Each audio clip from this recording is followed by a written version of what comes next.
this one. I'm Dave Shaw, President and CEO of Shaw & Associates. For over 70 years, Shaw & Associates has been your trusted experts for wealth management, tax, accounting, and payroll. We change lives and inspire true wealth, one person, one family, one business at a time. Shaw & Associates is a wealth management investment firm that specializes in taxes, serving as a fiduciary, putting your interests first. You can find more information or schedule an appointment by calling 530-674-1150 or on the web at shawassociatesinc.com. Shaw & Associates is proud to support community radio. As always, we are grateful for Mr. Shaw's support. And if you'd like to support community radio, we are a nonprofit. Just go to 93qradio.com and hit that donate button. Well, this morning I have the actual mayor and vice mayor of Yuba City. Who's running the city? We got Robert Bendorf. He's oh, yeah, Robert. Marc Boomgaarden and Michael Pasquale. Or Mike Pasquale. Would you go by Mike or Michael? Either one. Or Miguel. Yeah, that too. Or hey you. Hey yeah. You. Hey you. Or, hey buddy. Or him. Him. Gosh, guys, what's going on in Yuba City? Just, I don't know how you guys keep up with it. You know, it's been really busy the last few months. And, you know, it's there's some good things, and we hope to share a few of those with you this morning. Some things that are going on that maybe some people know, but probably a lot of people don't know. And we're excited to bring that today. So we're finally getting the Chick-fil-A. I tell you what, a week doesn't go by where I don't either get that question or I hear a little bit about, is it going here? Is it going there? I was in the barber shop the other day, day before yesterday, and that came up. Isn't it funny? I hear it all the time. That's the only reason I say anything. I hear it all, especially from my wife. When we get the Chick-fil-A or an Arby's, she'll go with either one. I haven't heard much about Arby's, but Chick-fil-A is frequent for sure. I mean, we got Cane's. That's great chicken. We got several chicken places. Chick-fil-A is actively looking for a spot. They just got to find the real estate. Well, that'd be good. I know that when we got the In-N-Out, I don't know that anybody expected it. It's like it just opened. You got to get in line, but they're fast. They get you through, and they do, and we also hear about the congestion that they create because they're so popular too. Well, that's fine. If you don't like it, do what my wife and I do. We just go to Chili's. It's right next door. I mean, it's food, right? Yeah. So. Yeah. So what kind of great stuff is coming down the pike? Well, first thing I want to chat about is, we have this thing coming up with the Freebirds. It's Yuba City Night on August the 7th. Yeah. And Lon came to us with an interesting proposition. He said, how about a Yuba City Night at Bryant Field? Oh, man. And so we have the opportunity to have Yuba City Night there. They're going to offer a 30% discount on ticket prices. Wow. You just got to go to the Freebird site, and there's a QR code. They also have chosen to provide a donation to a charity of the council's choice, 25% of whatever's taken that night. We haven't chosen our charity yet, but we will. 93Q. Yes, it very well could. Unashamedly, right? No, it's like nice plug. Yes. It's fireworks night. Yeah. So there's a lot of things going on. Plus, they get to see the five of us try to bounce a pitch. Played, so it's a neat idea. I'm so there. So we're looking forward to that, and thank the Freebirds for that opportunity, and just another opportunity to do something local, and it's great that they've invited Yuba City over across the river. And my understanding that it's kind of a competition between the municipalities, the county, the cities, and who can fill that stadium. And if you are willing to come, it's for a great cause. That's a great idea. I've been telling Mike. all of my neighbors, just if you know 10 people, tell 10 people, and tell them to tell 10 people, and we can get it full. It's great baseball, and the home team side is in the shade. Yeah. Those trees are up, it's in the shade, or if you're in front of the press box, which I personally invite you guys on that night, somebody come up in the press box, because we broadcast the games live, and then they're on a home team network. People can watch all the games. So it's really kind of cool. Well, there's little reason to watch the Giants anymore, so come watch the Freebirds. Right? Yeah, really. For a good brand of baseball.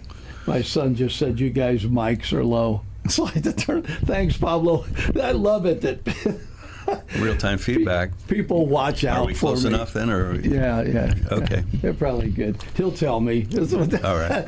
It's like we need that. Well, this is such a great idea. So have you guys challenged Marysville to do this? I don't know that we've officially thrown down the gauntlet. I don't know if Lon has done that, but He may I guess it's time. So here we are, Marysville, Mayor Branscombe, and Yeah. et al. Come on. August 7th. Yes. Oh, that's just great. That's a Friday night, so that's fireworks night. That's amazing. Man, and get a discount on tickets. The food's good. Especially there's that little party deck or whatever they call it. They make these little street tacos. I like street tacos. Yeah, it's really good, and you're right there on the first baseline. I mean, they got stools you can sit there at that little counter. I saw that little patio deck. They expanded that. It's a nice place. And then there's a kid zone now. It's got a bounce house and a bunch of stuff. That's for in Dave Shaw.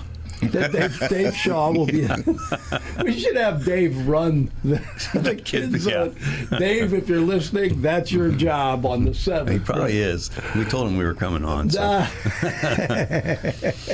want to know, is the fish taco facility permitted? Oh, yeah. We can talk about that in a minute. Yes. The other thing I wanted to highlight was that we are going to host we're not hosting. The Yuba Sutter Economic Development is hosting a economic visioning or development visioning. I guess you'd call it a summit on the 26th of August. And there's been a lot going on in the background, and it's involved, Sutter County and Yuba City and the private sector in regards to development economic development in Yuba City. And there's some really exciting things that we're visioning, and this is an opportunity for us to sort of reveal and receive feedback from the community. It's going to be held at the Veterans Center. I don't know what time it is off the top of my head. 5:30. 5:30, great. And, we invite everyone to come and see some of the plans that we have for Yuba City and Sutter County, for that matter, in regards to economic development, including the potential for a sports complex. We had talked about that before. I had actually had a conversation with some people, and they were talking about that, how that has come up multiple times, that people really want that in Yuba City. And then, it's a land availability, and things have been breaking loose and opening up. And I've always thought this, that it's difficult on the Marysville side, growth. You're going to have to, there's only so much land over here, right? Well, Sutter County has a similar problem, because you can only go so far, right? And then it's land that you can't build on. But as long as there's land available, and there is, it seems like it's mostly going west. Right. So we've seen the South County grow, and now we're seeing the West County open up. This is just amazing for Yuba City. It's amazing. This plan includes stuff in the core of Yuba City, but also some stuff north and west of Yuba City. And we already have Bogue Stewart master plan. That area is beginning to develop and actually should start coming out of the ground in the not too distant future. But it's good stuff. I love it. It only took a week or two when Robert first started having those meetings with stakeholders in the community. It got legs. It got legs quick. People started throwing money at this, ideas. The whole idea when we started down this road, what Robert took us down, was the fact that there's $500 million of our dollars that go down the road. Yep. And to try to capture that and even bring other people's money, because that, as you both know, economic development is not the same dollar rotating in the community. it's outside money coming into our community will give us economic viability. So that's the whole plan. When I said I don't want what's out there to come in here, I didn't mean the money. We want to keep our money that's going out there, bring it back. I want to clarify that, right? It's like, I was in those meetings, amazing things that are planned for our community. It's just crazy. The some key things with help from Sutter County. We're actively pursuing, acquiring the Union Pacific Railway that's been abandoned for years, and doing, something with that for connectivity. Oh, you mean where that goes through the town? Right now we're connecting the Sutter to the Sutter Bike Path, right? We're connecting that to Dedar Baines Park in northwest Yuba City, but there's a part of this visioning is taking that all the way through and hooking it in over here to Yuba County as well. But I really encourage people that are interested, and we've had a lot of interest, as Mike mentioned, August 26th, 5:30 p.m. at the Veterans Center. More on that will follow, but I wanted to highlight that today. I think that's a great idea. One of the mayors, I told you, John Duke, was one of the first mayors that came on the air with us, and he said we should get that train trestle. He said we should put a bunch of cars on it, train cars, and make it like the spaghetti factory. Right? That's it would not be a bad a idea. restaurant overlooking the river. And I thought, that's a great idea. I said, but John, how are you going to get people? He said, well, because there's tracks, you have a little train thing that takes you up to the restaurant on either side. Yeah. Mm-hmm. You can literally go through the restaurant and go to the other city, right? Right. Yeah. Well, it's interesting you say that, because when my mom was a little girl out in our Bogue area, she used to come with my grandmother, and he used to take the trolley into Yuba City to get to the train to go to San Francisco. And we've lost all that, but good idea. Yeah, that will bring the trolleys back. Right. As a kid, I used to put coins on the track. A couple other quick things that I have. So you're seeing this big hotel go up at the intersection of 99 and 20. It's Springfield Suites, and people are, when's that going to open up, and how are we going to get to it? So the road into there will be improved. It's called Woodward. And Springfield Suites is scheduled for completion in February of 27. So it's really not that far off. But where is that at? So that's the big building on southwest corner of 99 and 20. It's 4 stories, I believe, hotel. Yeah. Behind the old Meeks, the old Meeks, or Homewood as it is now. Yeah, you can see it. The other piece is we've got 2 affordable housing projects. One's called Merrimack Village. It's on Walton. And it's scheduled for opening probably May or June of 27. So that's going to provide 79 units for seniors and vets and those folks who might be in need of housing. And then we have another one in Richland Village, which is down by off of Garden Highway, which is 133 units. And they're scheduled for about the same time. So now, where's that one on Garden Highway? So if you know where Richland Housing is, it's tucked back behind there. It's really, take a trip back there, Fish. It's a big building. And it's right across the street from me. It's like where I live. Yeah, you wouldn't know it because, like I said, it's tucked up against the east side of that whole development back there. Well, I wondered what was going on Walton. Right. I passed by there and I said, look, I told my wife, looks like apartments. It is. And we need apartments. Right. We need affordable apartments for people. So and the thing about this project is, the people have skin in the game too. So it's not like it's just here, come live here, and they actually have to help subsidize their living costs there. Oh, that's good. And there's services that will be provided within that complex. Eventually, it's supposed to be, I believe, it's 219 units all in. And we just did a grant, applied for a grant to help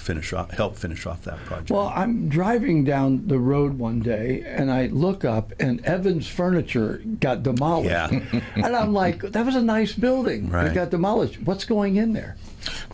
A tribal hospital with their own parking. Wow. Yeah, it's impressive. They have put all in to get that up. I believe it's going to be 4 stories. It's big. It's big. Yeah. Yeah, that's why with they the put parking structure. Yeah, that's why they have the parking structure. But yeah, you're right, Fish. They got to business. They got down to business and got rid of it. I mean, it was like overnight, you know? Yeah. Yeah. Well, I keep looking around, and I think when we talk about healthcare, it's easy to point to Adventist Health Rideout, right? We got a regional hospital right here, right? But there are all these other ones, all these other health organizations, and apparently we need more and more. I mean, the veterans, it's amazing that we've got a clinic in Yuba City, but we've got a lot of veterans, so we got that. So tribal health doesn't surprise me, but it's one more health organization available to our community. And from what I understand, they're going to open their doors to everyone. Yeah, wow. I think a lot of people don't realize, like the Ampla Healths and the Peachtree Clinics, and they will see people outside of whatever their network is. And obviously, there's interest up here because Sutter Health is coming with a cancer center too. So, little by little, I think we are hitting that spot where people say, okay, we got to do something up here with healthcare. My hope as a resident is that they start complementing each other a little bit, right? Yes. And there are some services here, behavioral health being one that I think is seriously lacking. Not to say that those here aren't doing their job. I just think we need some more of it. More, yeah. Well, Mike and I belong to the Italian tribe, so I know we're getting invited, right, Mike? We're getting in. We're good. Well, there's a lot of organizations that I just kudos to the leadership on both sides. We've got so many bi-county organizations. Yes. So, Mark, when you say that for the health industry, take a lesson. Yeah. Take a lesson from what your community leaders are doing. You don't have to do the same thing if there's not a need for it. Right. It doesn't need to be competitive. Do something else so that total care is available. If there's a spot that's weak, like mental health or those kinds of services, bring that.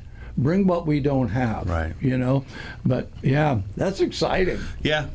Now, if we can just get a Chick-fil-A. Oh, did I go back there again? I apologize. Are you a stockholder? I wish, right? Yeah. So, man, this is good stuff. What else is going on, Mike? You touched on mobile vendors. You might as well go there. Okay.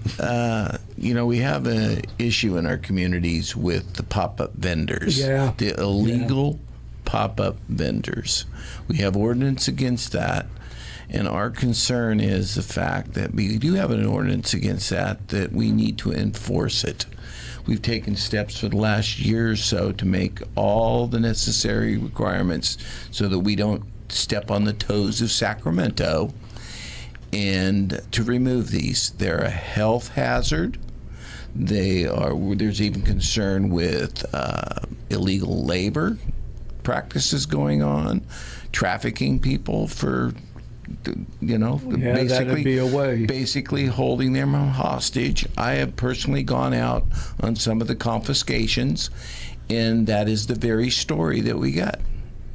And it's a great concern. It's a great concern in District 3, my district, because I've got probably 5 consistent ones pop up on Gray and Bridge Street, Franklin and Gray, and then we have the one out in front of the Shell. And I just, people need to understand this is illegal activity. It's not controlled by any health organization. You can get sick. If you've seen the way they handle their food, you wouldn't let your dog show up. I'll put it that blunt. And people, I know there's a lot of chatter about, they're just trying to make a living. Well, there's a way of doing it correctly, and we open arms to do it correctly. The mayor and I have talked extensively about putting in a food court, trying to find a food court solution that people can bring their facilities that are a legal operation, and you have that option as a community member. But this illegal activity, it's rampant, and we are going to, we're taking that. We have confiscated, and we are going to continue to confiscate. So, well, I don't think there's an option. I think that's it. There comes a place where it's like you guys are responsible for the health and well-being of the community. And when something is happening, I don't care what the excuse is, if it's not healthy, if it's not regulated. And then I have to think of the people that have worked very hard, have put their funds together and bought a food truck. Right? And I can remember when I worked construction years ago, well, actually we called them the roach coach, right? Yeah, It was a joke, right? But they would show up on the job site. But they had a license. You knew the food you were going to eat out of there was good, and it's like that. Why can't we do that, right? And so if these little places show up, I can appreciate the idea. Well, they need to make money, but they're also taking money from somebody who has done it legitimately. They've also worked their hind end off. They've worked hard. I know people that have food trucks and small businesses that are food things, and it's like I'm not in favor of somebody just doing something that takes away from them. So you've got it being unhealthy, right? Which is a risk. You've got it being illegal, and then you got it taking away from people who have worked hard to have that available to the community. So anyway, that's my opinion. Sounds like you've read the playbook. You were spot on with everything you said. Well, Mike made the comment that we're not discouraging those who want to do business legitimately with the proper health permits and the business permits, et cetera. We're not trying to be overarching and pounding someone who's just trying to make a living, but we do have a responsibility for the health and welfare of the community. And that, we can't look the other way. Yeah. And it becomes difficult because sometimes when we interact with the folks that are operating these, we call them the red tent brigade, basically. These folks are doing so under duress. They're not doing it necessarily of their own free will. Someone's, basically telling them, hey, you got to do this. And if you don't, you're not getting paid, you're not getting anything. So, and the other piece I would mention is many times as we look at, who these people are and where they're coming from, they're not locals. They're coming from the Bay Area. They're coming from south of us. So they're coming and competing, to your point, Fish, they're coming and competing with our local people. And people have a choice, and people could say, hey, government, get out of my way. But when it comes to, sanity or health and those types of concerns, I feel like we do have an obligation to enforce. And it's like the people that oppose it, all I can tell them is, sorry, right? They're protecting us. It's what they do. Right. It's like people that are offended by law enforcement, right? And it's like the very nature, law enforcement. Right. They're simply enforcing a law that's already there. And then when I look at our city government and county governments and that they are simply fulfilling their obligation to do whatever they need to make the community as safe as possible, fixing the pothole in front of my house at 642 Main Street. Well, we could talk about roads for a couple minutes if you like. Actually, I don't have a pothole there. That's like a running joke, right? Yes. It's like, but I appreciate it. I'm glad you guys are doing it. And I know that sometimes you have to do things that are unpopular, but unpopular with who? Right. I'm part of the community. It's not unpopular to me. And I think that's what we have to look at is, it's a simple question. Are you guys doing what you're responsible to do? The answer would be yes. We tried to educate first, then enforce, by the way. I mean, that's absolutely. That went on for almost a year, if not longer. A year, yes. Saying, hey, look, this is what you need to do to safely operate and operate within our city. So it wasn't like we came out Gestapo-like and started hammering people. There was an effort to educate. It's been a very, very long, arduous process because we wanted to do it right. And it's been successful in other communities, but I think those communities being so successful has pushed it up to us. The night I was out with code enforcement, the facilities, the operation was from Manteca, and the two young gentlemen that were running it were from Los Angeles, would come from Los Angeles, stay in a motorhome on the street in Manteca, and then come up and be dispersed out to our communities to sell. So it's a very well organized organization, let's say. Yeah.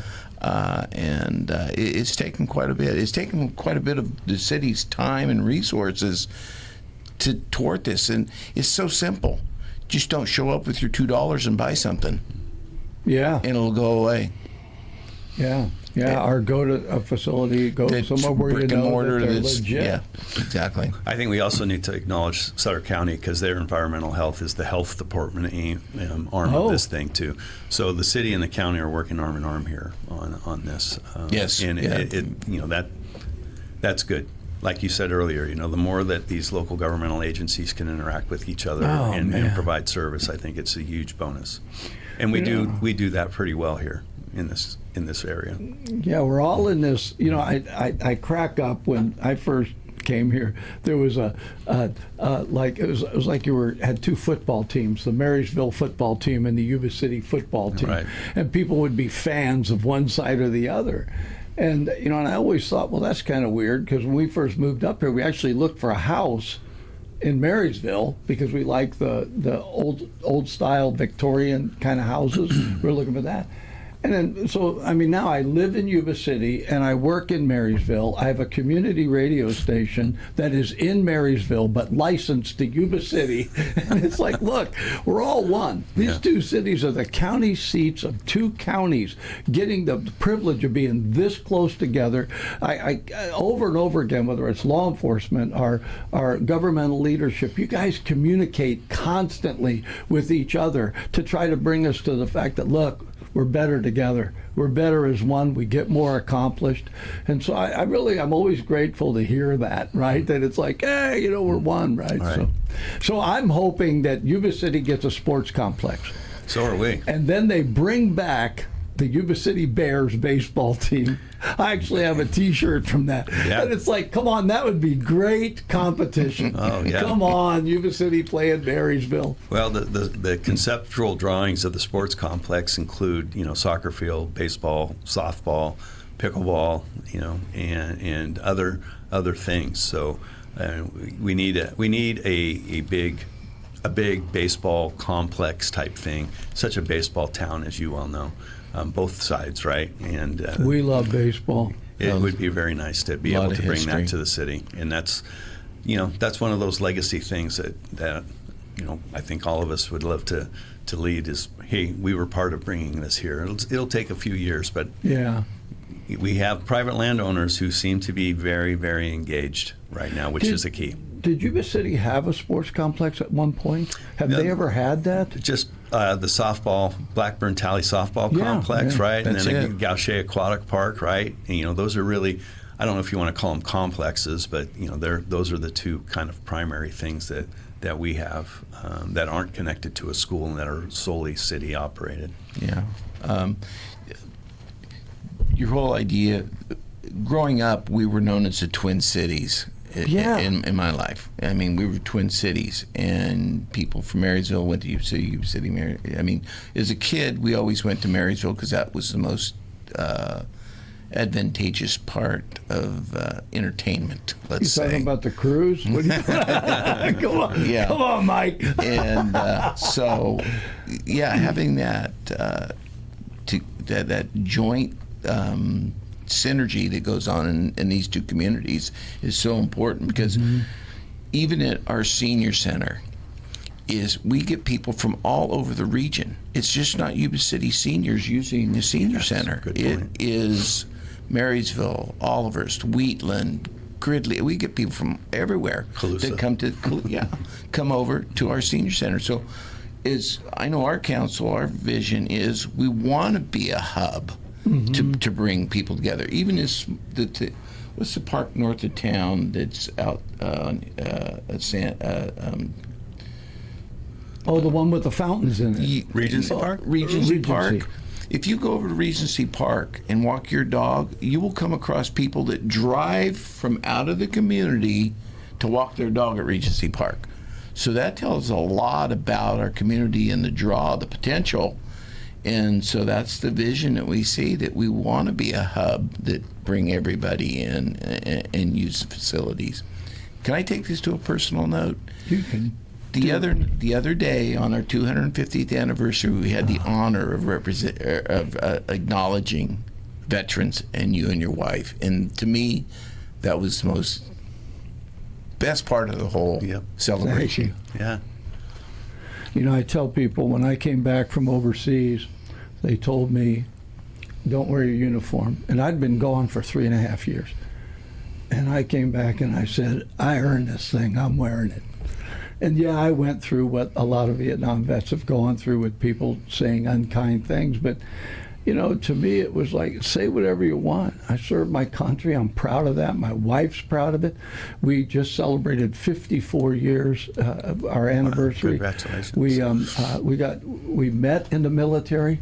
I knew her 5 months and said, "Oh man, I'm marrying this babe." And that was it. 5 months later, we were married. And I love that I'm in a community that has Beale Air Base, that has veterans. You know, I think of Rob as a Marine and the Navy Sea cadets. And, you know, we have Air Force, we have Army, all right here. And it just took my wife and I, that was a huge deal. My wife couldn't. She was all the way home, right? I had to give her my flowers, so she had plenty of flowers, right? But thank you, Mike. You know, I remember the first time I was actually in a church, and they said we want to honor the veterans, and they went through World War II and then Korea, and then when they said, "Would the Vietnam veterans stand up?" There wasn't a dry eye in the place. It was the first time I ever stood up and got thanked, and I'm very grateful, and I love the way this community treats veterans now. It's a whole different ball game. I think we owe it to you all. So thank you. Stand Down is coming up. I don't know exactly what the date is, but that's a big deal as well. I think we have the second largest stand down in the California, Oregon, Washington, something like that, on the West Coast. You know, I'll add to that a bit. Just talking with Beale Command staff from time to time, and liaison Emily Rary, et cetera. These folks come to our community for their 2-year stint or whatever. Almost to a person, they say the support they get from Yuba Sutter is far and beyond anything they've ever experienced anywhere else. Which I think is a testament to it just reinforces what you've said, is, you know, this community embraces and understands, respects, and wants to take care of those that are serving and those that have served. So, all right, here's my pitch, gentlemen. Oh boy. The hook. All right, this is my soapbox, right? Young airmen, and there's been a lot of support. We just had 2 of the first sergeants on talking about Operation Warm Heart, and so there's a lot of support. But one thing, a lot of young airmen, they don't realize, they don't have the money for a car. Right. And I understand at one point there was a bus service that went to Beale and then into Yuba City or Marysville. And it's like, even if we could just get something like that happening on the weekend. Right. So those guys that are off on the weekend, they can come in, they can watch a movie, they can go down on Pluma Street, there's things happening, D Street, there's things happening. And it would give them opportunity, and it'd be a way the community says, hey, we'd like to provide a bus service for you. You know, I'd buy an old school bus, but none of those dudes are riding with me on that. Like, no, get somebody else over here. So, no, it's a great idea. That's my pitch. Yeah, no, it's a great idea. That's a great pitch. I think that, you know, now that the main gate's back open a lot too, that probably facilitates transportation to and fro. So, I don't know who who our transport guys. No, who drives those buses? Yuba Sutter Transit. Yeah. Okay, who owns that? All of us. Oh. Yeah, both counties. It's a transit authority, basically. Yeah. Well, now I just got educated. Yeah. Because I didn't know. I'd see the buses, and a lot of times not a lot of people on them, so I'm thinking, hey, Right. I bet you'll get a lot of those young men and women out there who'll say, well, I'll ride to town. Well, I can remember, I'm a product of Beale Air Force Base. My dad came here from Korea and was going to do his 2-year stint, and 70-some years later, we're still here. Yeah. I met a local girl, and the rest is history. Yeah, and I can remember him talking about taking the bus in. Absolutely. Well, you know, I don't know. it's like, for lack of a better term, there's always one more thing. There's always one more thing we can do, right?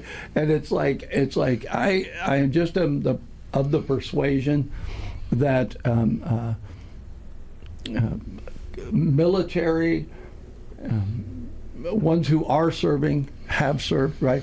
They've been kind of shuffled off to the side for a long time, and we're not seeing that. Not in our area. They're not shuffled off here, and so I appreciate you saying that, Mark. That they recognize it, because this is a community that is. I mean, Beal. I don't even know how long Beal's been there, but I interviewed a guy down at the airport who was 100 years old.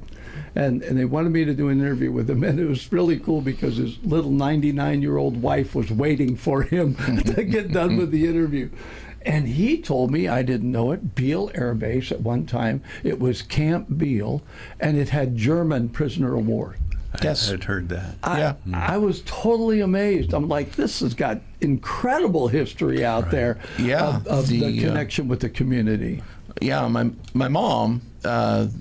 on my mom's mother's side, they had to move the ranch off of Camp Beale because that's where they had the ranch. And my mom remembers POWs working on the ranch. Wow. I know the airmen now tell me there's a sign out there that is the cow count. There is. And it I tells see them that how when I go many out there. cows at any given point. 1,000 or 1,100 cows or something. Yeah. Oh, my last assignment was with the 195th out there. Okay. And I had been stationed at McClellan. I discharged the first time at McClellan. I discharged the second time at Mather. After I discharged, they closed those bases. So I was really nervous when I discharged from Beale. But I've been assured it's staying. Yeah. Right? Yeah, So, I think they're expanding. they are. There's some missions coming. So. Was there anything else, gentlemen? And again, I appreciate you guys coming on. Thanks for having us. Yeah, thanks for having us, Fish. You know, we certainly appreciate the opportunity to come and that you provide us to come and chat about Yuba City. All right, I will not ask about the Chick-fil-A anymore. Yes, you will. All right, thanks, gentlemen. All right. Yeah, thank you. This community interview is made possible by Shaw and Associates. I'm Dave Shaw, President and CEO